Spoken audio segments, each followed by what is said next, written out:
ఇది ఇప్పుడు ప్రజెంట్ అండి 4వ తారీఖు ఈరోజు కృష్ణానది సిచ్యువేషన్ అండి. ప్రకాశం బ్యారేజ్ దగ్గర వాటర్ కొద్దిగా తగ్గింది. అయినా మొదటి రోజు ఏవైతే పడవలు ఇరుక్కుపోయి బ్యారేజ్ గేట్లు ఇరిగిపోయినాయో అవి ఇప్పటి వరకు కూడా ఆ పడవలు బయటికి తీయలేకపోయారండి. అంత నీటి ఉధృతి అంత ఎక్కువగా ఉంది. వాటి వల్ల బ్యారేజీకి స్తంభాలకు ఏమైనా ప్రాబ్లం వస్తుందేమో అని ఒక భయం కూడా ఉంది. వెంటనే ఆ బ్యారేజీ యొక్క పడవల్ని కూడా చూడండి, క్లియర్గా చూసా, ఇంకా జూమ్ చేసి మీకు ఆ పడవలు అలాగే ఉన్నాయండి. ఆ పడవలు మూలంగా బ్యారేజీ స్తంభాలకు కూడా ఏదైనా ప్రాబ్లం అయ్యే సిచ్యువేషన్ ఉంది. కాబట్టి వెంటనే ప్రభుత్వం స్పందించి ఎలాగా పడవల వల్ల గేట్లు ఇరిగిపోయినాయి చూడండి.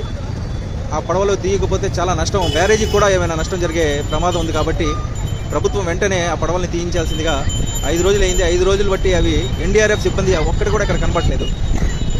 ప్రభుత్వం వెంటనే స్పందించాలని కోరుతున్నాం.